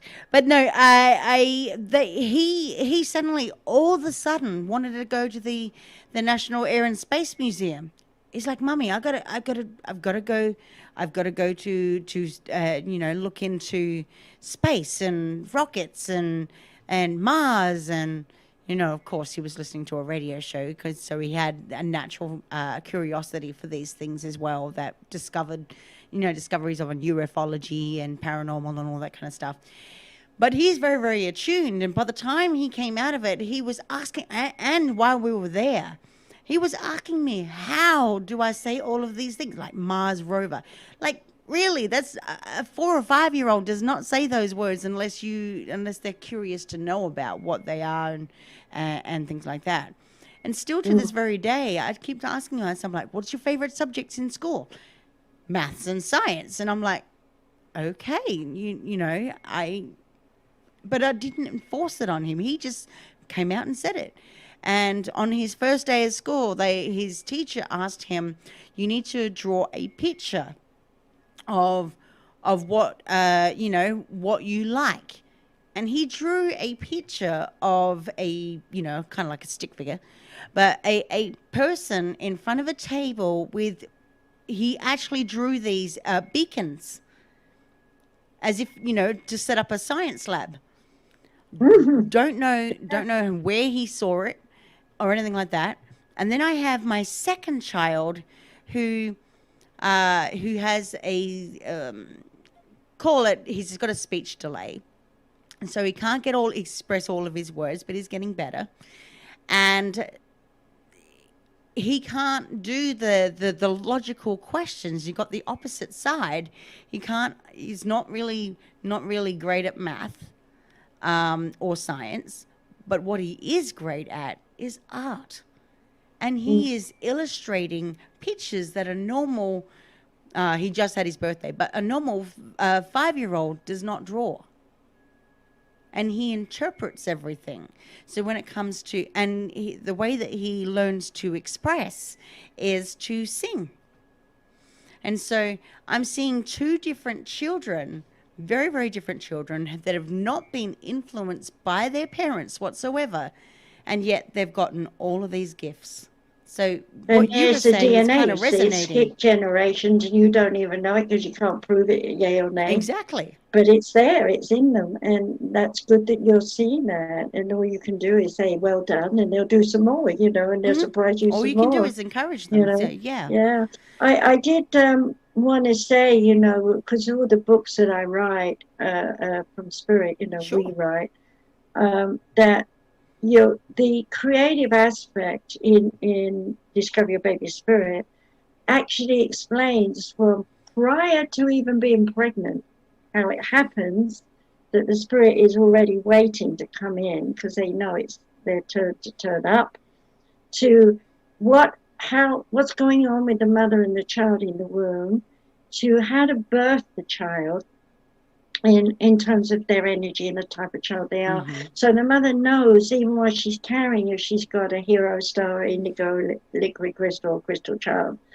And so by the time she's birthed it, and then how to talk to the child and rear the child according to that type of child, so that they come out very positive right up until they're, late teenager. It tells you, Spirit wanted that out there. That's for these mums that are going to be now, and I hope I've never pushed it. Well, I never pushed any of my books, but I hope mothers listening now will go out and buy it, because it's time for Spirit always gives you everything ahead of time. Exactly. It's time for these mums that are birthing now to know about how they can tell what kind of child they're having, and bring them up according to the way that they're going to grow up, feeling safe, strong, and powerful within themselves. Now, does this have any coincidence or correlation with the laws of karma and the karmic Oh, you cycles got that we that go one through? now. Yeah. There's 5 laws. I'm going to give it easily because when I channeled it, it was written in the old style. Basically, the first law is that no one should invade the space of another person. You have to wait to be invited. So if I'm let's say on the floor trying to do a handstand, and I look like an idiot, and you come in and say, "No, let me show you. You have to have it like this, and you can't get it that way." Blah, blah, blah, blah. You're invading my space. But if you see me trying to do a handstand, and after a while I flop on the floor and say, "Oh, go and do it," and I don't know how, I'm then saying, "Show me." Then that person can let me show you. Let me help you. Okay. So the second law is responsibility. We are each responsible for the way we think, feel, act, do. And we are not responsible. So if I yelled at you, for example, Katie, and told you were the biggest something of the city, rah, rah, rah, and you respond to me in the same way back, you are doing exactly what you need to do, which is say, I'm mirror imaging you. We're both responsible for our own state of mind and being. We don't have to save one another or anything. We're disagreeing still. We're saying, stand on my own 2 feet. I'm responsible for me. You're responsible for you. Well, people don't realize that when they dominate other people, they are actually out of their own. They're not responsible. They're acting irresponsibly, because they're trying to get their own way over someone else, and that someone else is not going to give in to them because they're breaking the first law by invading their space. And then the third law is that we should share our differences, even if they're opposite, and not judge it. So if I believe Catholicism is the best thing in the world, and you believe Methodist is, just to pick 2 happy Christian religions, I can't come and Bible thump you, and you can't Bible thump me, because we have to just say, "Oh, tell me what you feel." "Oh, that's interesting. Well, this is what I feel," and you say, "Oh, that's interesting," and then we might agree and create another religion. Then that's harmony. That's agreement. On the other hand, we might say, "Well, I want to be a Methodist. I want to be whatever I said, Catholic," and so we just part our ways and say, "It was an interesting conversation, but it's not for me." We don't judge. We test and share, but we don't judge. And then the 4th law is to integrate, and so that we know that we're sharing the first 3 laws. So the 4th law is bring us into an understanding that all that is has a right to exist, and so we don't try and control it. I'm just giving it in a very simple way. And then the last law is we recognize our seed. We recognize our beginning. We're part of the oneness. And as part of the oneness, we have our part to play with it, but we can't control it. Those are the 4 laws. Make sure we don't destroy the 5th law, which is to, in our words, love God. But there you go. And unconditional love as well. Right, that's it. Love God. You can't have any conditions because you don't know what God is like. Everyone is God. You're God, I'm God. The cat's dog, the ant's God, the tree's God, And if you're a Native American or you're Hindu, the Hindus, when I was in India teaching, I actually met someone who, I wonder what the dickens they were doing, being honest, putting it in a simple term, because they were looking down all the time and being very careful where they put their foot. And it wasn't a Hindu, this was a white girl. And I said, "What are you doing?" She says, "I don't want to tread on an ancestor." I said, what? She said, well, there's ants everywhere. And she said, I've just been listening to this lecture from this Hindu guru that, ancestors could be an ant. And so she took it literally. She was a literal person. And I said, well, you can't worry about that. Let me make it easier on you. If you do work on an ant, your skin is supple. So you'll make an arch and you won't kill it. So she felt better after that. But reality is, if you killed an ant, you wouldn't know it. So it was just a way the Hindus think that everything reincarnates. A Hindu believes that you will always reincarnate as, say, a slave or, the same type because they're tapped into the archetype that we all have when beginning of time when we were created. But they've taken it too literal because they're saying if you're born a slave, you will incarnate life after life after life as a slave. And today that slave would be a beggar on the street, So, my grandpa told me how every third child was maimed. They break the bones and send the older two out to beg for dinner, lunch, something, because they're not allowed to go and earn any money because they're beggars. And beggars are slaves that don't earn money, So it was very interesting. I learned a lot of things from my father's side of the family, which was very valid in terms of me understanding what the oneness was teaching me. So Hindu faith is very old, as you know. It goes back eons of time. They have and then the Jewish have the Kabbalah, and we have all these different ancient wisdoms that we should be sharing with the children.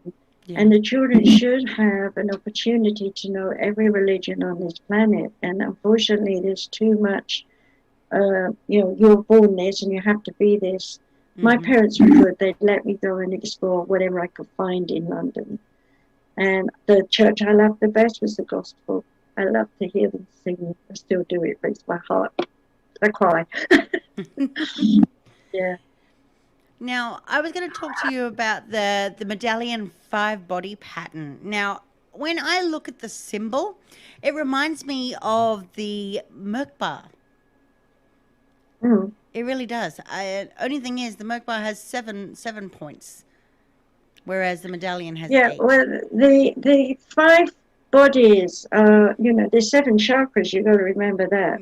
So, the 5 bodies are the energy that is created between the physical. The etheric is your lower self, your lower self, everyday mind and heart. And it's like a hot water bottle. If you fill it up with negativity, it expands in the aura.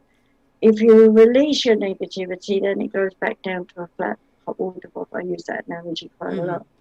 And unfortunately, we all fill up our hot water bottle and empty it up, backwards and forwards, depending on how we feel. And if you think of a hot water bottle, you can put cold ice in it, or you could put hot water in it, depending on where you are in the world.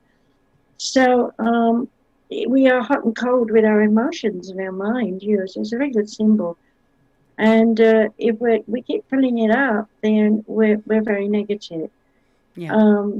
And then the next body is the spirit. And the spirit is the body you take on to come into a physical form. And so if you came out of your body and I was able to show you, looking at yourself, you would see your spirit looks just the same as your physical body. So it takes on the appearance of the same. It usually looks a bit younger or more rejuvenated or something, So, for example, if you were born with a cramped leg, or shall we say a deformed leg or something, your spirit body doesn't have a deformed leg. It's as it should be, normal it should be. And then your higher mind body is your divine wisdom, which comes from the Akashic records for us to understand. But the higher mind body is also connected to the universal consciousness. When I wrote the book that you've just published, what's it called? Regenesis. The light, the lighter side The of the light oneness. side of the oneness. Okay, I got There it. you The go. light side of the oneness. You can see the ascended. Put my hands in the picture so people see. The ascended spirits are coming down, and the descending spirits are coming down, but they're actually ascending, but they're coming down, and the descended ones are ascending, and so we're kind of swapping over, and every eons of time not measurable in the oneness. We do this. So people who are at the bottom, who are in the dark side, become the light side, and people who are the light side become the dark side. Okay, and there's times when we meet in the middle, and this is when we have unity. We're listening to one another. Okay, and so that is in the overview what's going on with every one of us when we meet somebody we talk to. We're either not in harmony, or we are, and then we feel 100%, oh, you're meant to be in my life, okay? Whether it's romance or friends or what, doesn't matter. We've got something in common that unifies us. But then as we get through the unification, we start to drift apart again, depending on which way we're going, you know. And that is going on throughout the cosmos and every kind of species there is. It's also going on with the gases and the liquids of the universe. Everything comes together, explodes, separates. You know, it's same with our bodies. You know, you are a mini atom bomb going off inside every day every time you eat. You're having little explosions. Yeah. Now, See how much I can talk. I'm talking too much. oh no, I no, think we no. should talk about what we're going to Oh do yes. at David's event. Yes, we Yeah. can. And that event, I know you mentioned the date earlier before, that event is on the 23rd to the 25th of October. It is the 5D event, the Biomed Expo in Las Vegas. It is at the Alexis Park All Suite Resort on Harmon Avenue. So for those people who want to find out more about that event, it is the 5D. You can go to 5devents.com. There are 25 keynote speakers that will be there, including Margaret herself. I will be there as well, so you can both meet us both, plus all of the other keynote speakers that are there. If you go over to the website, you can get tickets. If you cannot go to the conference itself, you can. It will be live streamed. I think, is David doing all speakers live streamed? No, I did actually. Let me just get a little list because I don't know everybody. But here's some examples. You know Alfred. I haven't met Alfred Alfred. Lamont Weber is Alfred going to be Lambramont. there. Dr. Sandra Rose Michael will be there. Of course, the founder, Saeed David Farman, will be there. There's quite a few people that's going to be there. But they're coming in on Zoom now. Some of them are, some of them Sam aren't. Osmagate. He's the Egyptian. I was hoping I'd meet him, but apparently they're not flying and he can't get the flight, so they're coming in on Zoom. Yeah, COVID restricted. So Yeah. the tickets are going for $39. And Professor Dr. Mike Chan, who's very much into, healing the whole person, stuff like that. There's some people like there's Sarah Adams. She's known for her psychic skills, and she's seen people being abducted as well. So people are interested in the aliens, and I've got paper here that's the only way to tell you. Sandra Rose Michael, she's going to be talking about how we can balance our relationships and prepare the children of the future, like we've been talking about. And I pulled up someone else. She's a world traveler, Michelle Dewsbury. She's been going to all the third world countries and doing a lot of good. And she's only young and she's so pretty. So she's one of those liquid crystal children I've been talking about, And I've got a friend that I know very well, Alan. I don't know how you say his name. I never say his last name, Badian or Bedian. I'm not sure which way you pronounce it. but he's doing stuff on the mind, body, and spirit, and he's a good teacher. So that's just a few that I picked up. But there's a lot of speakers, and all they have to do, if you're interested and you can't come, is you can go there and you can pay just for the streaming on the website. You can buy a ticket for streaming and listen to the people that are streamed from the main room, which is where I'll be streaming, and that's over the 3 days. Or you can turn up and go. There's another room. Apparently, the mayor has opened up Las Vegas so they can have one more room. It's still got space and distancing, going on. But they've made it possible for this event to happen. And if you want to be there, you can buy your ticket online as well. I think there's a little dealie maybe going on about buying a ticket early, but I'm not there. Just go to the tickets and click on tickets, and it'll tell you all the prices. And I mean, it is at the where is it? I was going to say they call it the Harmon Resort, the Alexis Park All Suite Resort, which is also a hotel as well. So I mean, if you are going to come physically to Vegas as well, you've also got rooms to stay in, and you can participate. And there's self-catering. You can cook your own dinner in there or something, as far as I remember. And it's only $65, the weekdays. The weekend, I think it's $75 or $85, a bit more. But most hotels on the Strip, it's not quite on the Strip, it's just off the Strip. But most of the hotels are up in the 150s, so it's a good deal that they're offering. Yeah. Oh, exactly. And not only that, it's only 10 minutes away from the airport, as the McCurran International Airport. So you're not actually too far away from transport either. Yeah. I've done several of the David's events and I've enjoyed them.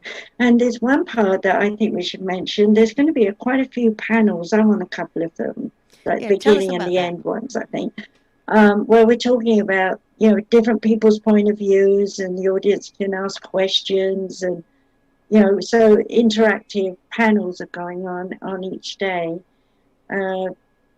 David will be on some himself, so I think if people can get there, they should, because it'll be a lot of learning and fun and integrating, and there'll be some booths with people selling stuff. We'll have our books there, won't we? Yes, of course we will. Yeah. And so, and of course, if people do want to buy Margaret's books as well, they are available up on Amazon. Just you can Google search or just search in the Amazon keys search bar for Margaret Roger Van Coops. You can easily find her books up there as well. Her latest 2 books are Regenesis Part 1, The Invasion, and the lights. The light side of oneness. The dark side was already out, remember? Yeah, I was just going to say the dark side, this is twin. It's the other side. So the light side of the oneness. You can also go to somafusionmedia.com. You can also find those 2 books up there, Regenesis and the light side of oneness. All of Margaret's other books can also be found up on Amazon.com, as well as every major retailer online worldwide. So it isn't very hard to find Margaret at all with any of her books. I have got one little thing I'd like to share that I never share. My dad, as a result being my student, channeled an entity called Christabel every Easter, and we published his book. It's called Grandpa's Stories. And every story has a moral, and it's ideal to read to kids at night before they go to sleep. I need to send you a copy of it.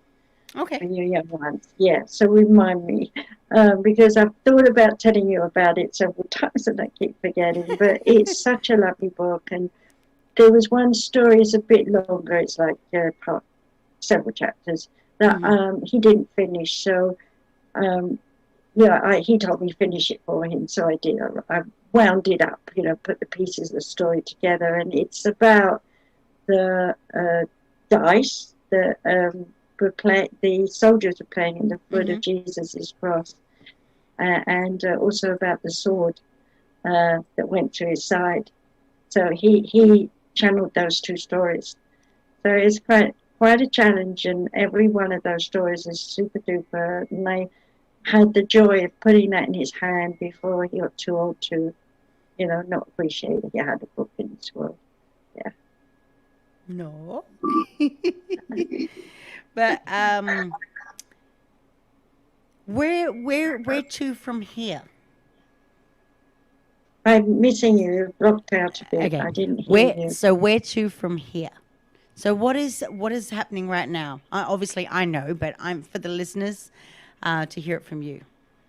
Where to from here? What do you As mean? in I'm, as in what's going on with you now? oh, So we know we got well, the event coming up very soon. yeah, well, I'd said we're going to teach online, but I'm not sure what you're asking me because you broke up, so I didn't hear. No, it's where to from here. In other words, what are you doing? What are you doing now after the event, and so on and so forth? We're talking about teaching at this Oh, point. okay. Well, yes, I want to teach online with you at easypeasysolutions.org. And once we get the websites up, I have to explain to everybody that my husband made all my websites and they were out of date and he was sick for a long time. And so we've taken them down and Katie's redoing them for me with my help. So I've got to write a lot. And I want to write some more books. I've got Spirit in my head already, and they want me to carry on with Regenesis 2. So I'm hoping I'll have a bit of a quiet time. I've been on other people's radio shows, so I don't really have any plans per se. I'm walking in the path of the oneness, so I'm just open. Yes, please, I'll do it, whatever it is. So that's me. That's where I'm at, Ex- and I haven't planned anything past tomorrow. I live each day as it comes. Yeah, abs- and I'm enjoying myself too, actually. yeah. I've got to clean up my house, get it the way I want it, now that I'm on my own. And I will be teaching here. I have a healing room, and I have a teaching room, and I have a counseling room in my home.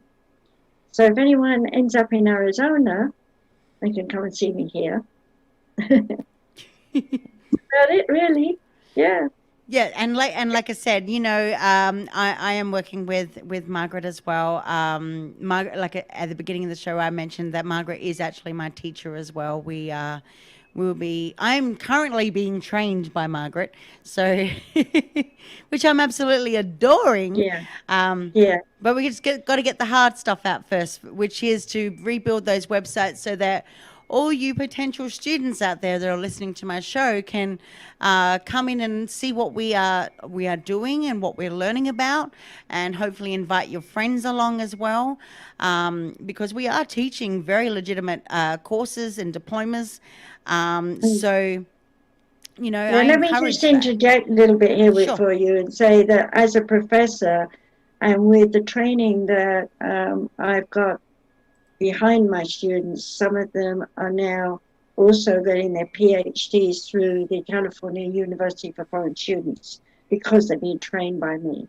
And that is a bonus because metaphysical and alternative and all these things that no university teaches are accepted through UCLA to the California University. So the California University is now tied into every university in the country. And that all happened because I told them when they saw what I did, I had to present all my books and different things. I told them, you have to make this possible for every university. And he said, well, I don't know if we can do it. But then I didn't talk to him for 5 years. Mm-hmm. And I called up because I'd actually lost my card.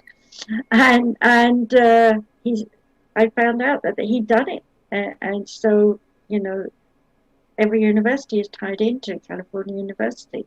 So when I train people, it's not easy. Some of my courses are 5 levels high.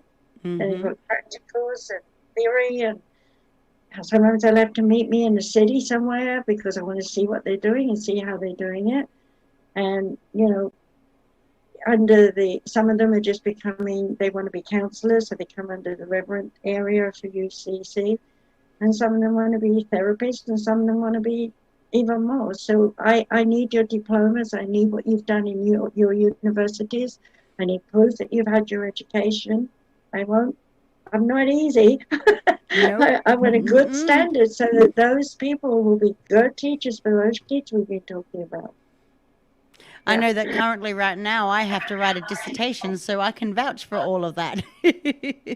So it's not easy because I'm having to resurrect all of my education, even though I've practically been doing it on a daily basis, just not in the occupation as a 9-to-5 job. However, because it's applied to everyday life, it's I still have to do the work as well. So these are not freely given. These are courses and diplomas and PhDs that you have to work for. These are not easy. Not easy. Some of my Japanese students took 10 years to study with me because they did everything. And they were dipping into their savings. They were borrowing money. I had no idea because I just showed up in Japan and taught them. And then I'd come home and, they'd do their exams in Japanese and I don't speak Japanese. I had to do it on the ABC and mark them accordingly and mark them on the curve. And you know what? Believe it or not, my dyslexic students turn out to be the better ones. They just scrape through mostly, and I never let anyone scrape through. I mean, they literally like 2 points over the pass mark. But over the years, they're the ones who turned out to get schools going, get salons going. They're very physical, you see, and they felt and loved their work, and they just grew with it. So don't feel, that, oh, I'm not brainy, I'll never qualify. Don't go there, because the way I teach is a lot of times I tell stories like I had today. Yeah, so you'll get through. You just might take a little bit longer, but I even privately coach too. So, that's there. And you're also available for readings as well. Yeah, readings and healing, counseling, remote healing, things like that. Yes. So, in terms of readings, what kind of readings are we talking about here? Anything from the soul structure coding that we've been talking about, the DNA and the RNA, down to how's my auntie in the spirit world, to I'm in a marriage that's lousy, what do I do, to, I've got a job I hate, why? I mean, everybody has a different story and they all want to have help. So when I'm doing the reading, it's really counseling. We speak to you. You hear my voice, but we speak to you. And so you get all the advice you need. And I always record it. I won't do a reading unless it's recorded. Yes. Because you never remember it all. So much is given in an hour. I know. I do readings as well, and I can't remember half of the things that I say. But they'll come back to me the next day saying, oh, you said this. And I'm like, I did? It's really weird. Well, what's even good is I've had times when I've done something and it hasn't been recorded. I've thought it's because they're not even with me. They write me in an email or something, and I sit down at night in this room that I'm in right now and channel, read relative to their questions and record it. And I've had on occasion where I thought it's recording and it wasn't. And I've had to go and sit down again and do the whole thing again. And it's come out. It may have come out with a little twisty bits here and there, a bit different, but they give me again. Yeah. I do that as once well. I've done it, it's not for me, you see. I don't need to remember it. Yeah. But if I have a mistake, I always get it back. It always comes. They will, because everything the oneness is known. I'm just the vehicle. Do you know what? I keep saying that myself. I keep telling, when people say, you're such an inspiration, you're such this, you're such that, and I'm like, I'm just a vessel. I'm just a vessel. It's all I But am. we are and we're not. You know, in one of the things that Spirit made me understand is if you think of a seesaw and you're one's high and one's low, you want to bring them, you know, sort of like this, you want to bring them into the middle. And I'm in the middle here doing this. I'm keeping the balance.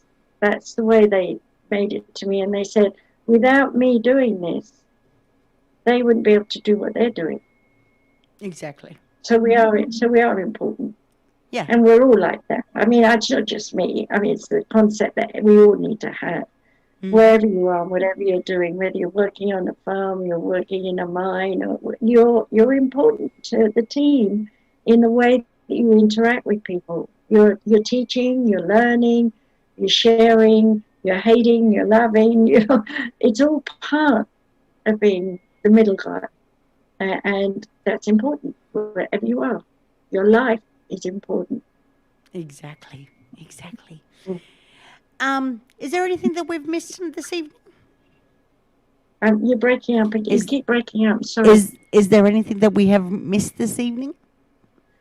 Oh, probably loads, but I think we've probably given everybody enough, and they're probably overwhelmed by now.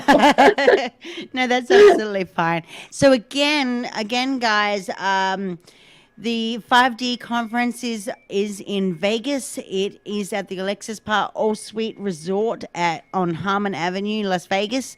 The Biomed Expo 2020. There'll be lots of guest speakers there via Zoom or Zoom link. You can go over to the website 5devents.com for all the information, ticket sales. The live streaming on Zoom is pretty cheap if you can't make it to Vegas. But if you can make it to Vegas, be sure to come and meet me and Margaret.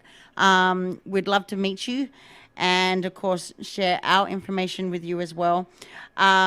Not only that, we also do have a couple of websites that you can go to. Go check out webtalkradio.net for Margaret's show, Journey into an Unknown World.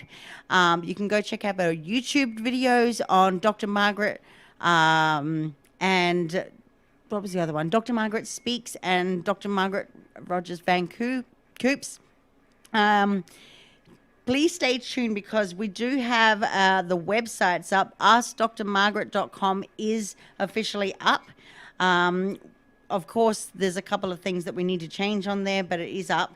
EasyPeasySolutions.org is currently being worked on, but it is up again. The Samaras Education Center.com will be up very, very soon, hopefully.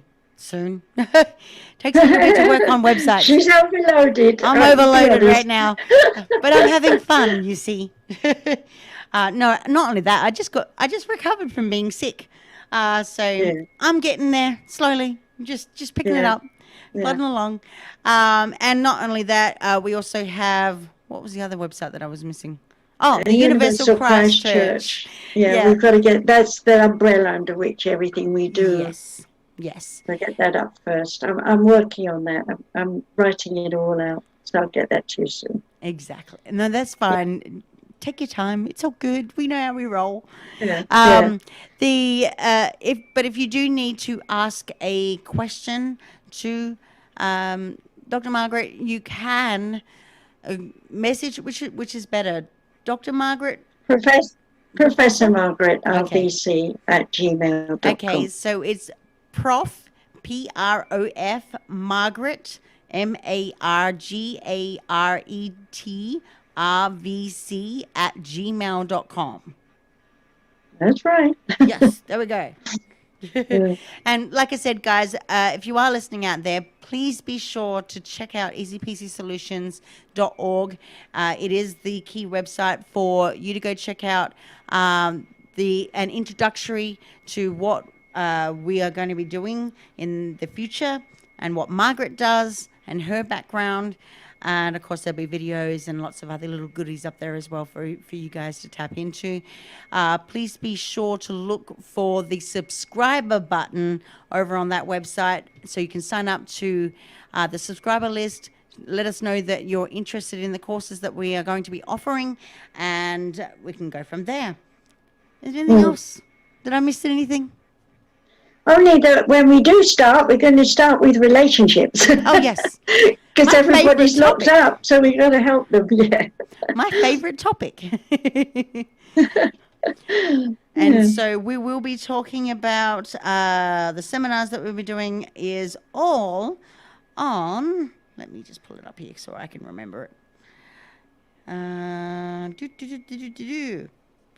Dealing with relationships, fear, pain, anger, guilt, and loss. And of course, we'll be introducing you to it. Yeah. And we both got a lot to share on that. So. Yes, we do. Yes, we do. So, but this has been fun, actually. And I do appreciate you being on my show tonight. I can't think of anything else, any other information that we need to get out there. Well, I just want to congratulate you in your years. Oh, thanks. Yeah, birthday of your show. So we should, here's to you with an imaginary champagne. Yeah, something like that. I don't drink. So. No. But in saying that, for everybody else that is listening right now, you please be sure to go over to my websites at soma-fusion.com or somafusionmedia.com. Go to my social media. I'm everywhere. Y'all know how to find me by now. If you don't, let me know so I can point it out to you. But go over to Soma Fusion Media, Soma Fusion Mind, Body, and Soul YouTube channel. Like, share, and subscribe. All of my content that you see, it is there for you to watch out. I do have an exclusive article up on soma-fusion.com. If you go over to the resources page, you will see an article all about twin flames. It seems to be the hot topic right now. So go check that out. And there's a whole heap of information, including radio shows that talk about it, where I talk about it exclusively. It's not just an article. Not only that, again, go over to 5devents.com. I will not be on air for the rest of this month, only because I am preoccupied with work and with the event that's coming up. So I bid you this evening adieu. Again, we'd like to thank Dr. Margaret Roger Van Coops to be on my show this evening exclusively on my first celebration of my first birthday first anniversary, I should say, of my radio show. So this day, 12 months ago, I started out my own shows, my own radio show host to my own show. I'm repeating myself now because I'm excited. But no, I am glad that all you listeners are out there. Again, I thank for those people who are supporting me. And remember, one of the biggest quotes that I made back 8 years ago was, if I can chase one tear away from you, if I can make you smile, if I can light a candle in your heart, if I can remind you that all of life adores you, and if I can shine a light on the darkness that surrounds you, then I have loved as God loves. I am satisfied. And with that said, I bid you all good night. I know I sound a little emotional, but it's my first year. Yeah, and you deserve it. And God loves you. Thank you. Good night, everybody. Good night.